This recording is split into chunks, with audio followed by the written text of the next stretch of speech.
Hello students, अभी हम बात करेंगे पोलराइजेशन ऑफ आयनिक बॉन्ड।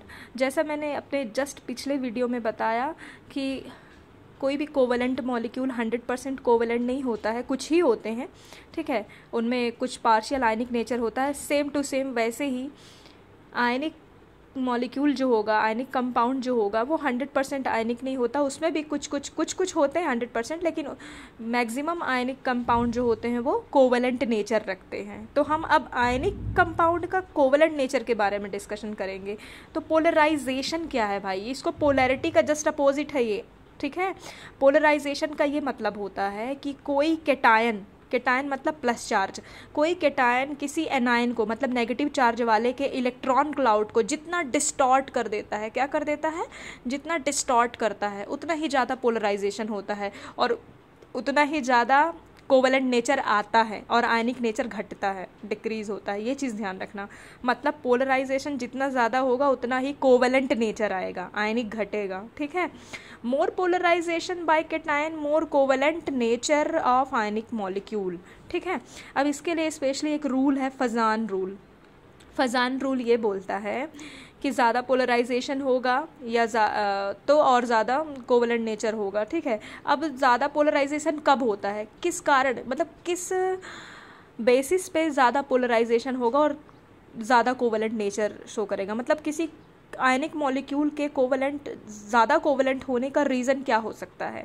तो देख लो, स्मॉल केटायन, मतलब केटायन जितना ज़्यादा छोटा होगा, मतलब प्लस वाला जितना ज़्यादा छोटा होगा उसकी पोलराइजिंग पावर उतनी ही ज़्यादा होगी। तो इस हिसाब से आप देखो सबसे छोटा केटायन कौन सा होता है? लिथियम। तो लिथियम की पोलराइजिंग पावर सबसे ज़्यादा होगी। और हर ग्रुप में आप देखोगे तो जो पहला मेंबर होता है ना, उसकी पोलराइजिंग पावर सबसे ज़्यादा होती है, ठीक है। अगर मेटल्स में आप देखो फर्स्ट सेकेंड ग्रुप का देखो, तो आगे भी देखोगे तो भी, ठीक है।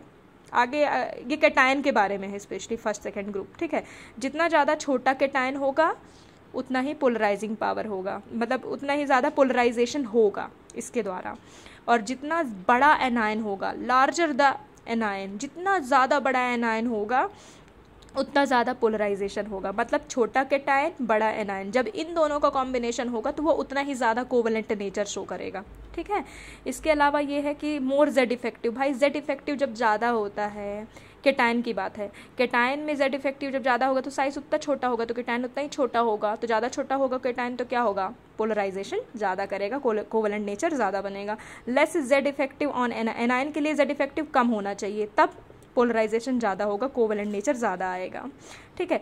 और एक इम्पॉर्टेंट बात यह है कि large charge on cation anion, मतलब केटायन एनायन दोनों पे ही जितना ज़्यादा चार्ज होगा उतना ही ज़्यादा पोलराइजेशन। मतलब +2 का चार्ज है कि +3 का चार्ज है, जिस पे जितना ज़्यादा चार्ज होगा उसका उतना ही ज़्यादा कोवलेंट नेचर होगा।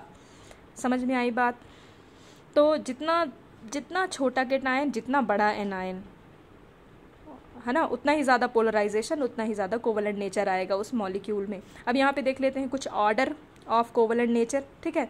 तो लिथियम और फर्स्ट ग्रुप है एल्कली मेटल, उसके हमने क्लोराइड लिए हैं। तो देख लो भाई, सबसे ज़्यादा कोवलेंट किसका क्लोराइड होगा? Lithium chloride. फिर ये, क्योंकि यहाँ पे साइज़ डिफरेंस क्या हो रहा है? कम हो रहा है, यहाँ पे साइज़ डिफरेंस ज़्यादा है। अगर हम लिथियम का हेलोजन यहाँ पे हमने अलग अलग लिया है, लिथियम कॉमन लिया है, ठीक है। तो अब देखो लिथियम और आयोडाइड, आयोडीन सबसे नीचे होता है ना, सबसे बड़ा साइज़, लिथियम सबसे ऊपर इधर वाले ग्रुप में। तो केटायन सबसे छोटा, एनायन सबसे बड़ा, तो ये मोस्ट कोवलेंट होगा। देन लिथियम ब्रोमाइड, फिर लिथियम क्लोराइड, लिथियम फ्लोराइड। अगर हम चार्ज के बेसिस पे देखें तो एल्यूमिनियम क्लोराइड ज़्यादा कोवलेंट होगा, फिर कैल्शियम क्लोराइड, फिर NaCl, फिर KCl, ठीक है। ये ऑर्डर होगा। ये ऑर्डर बहुत इंपॉर्टेंट है, कॉन्सेप्ट तो ईजी है, ठीक है।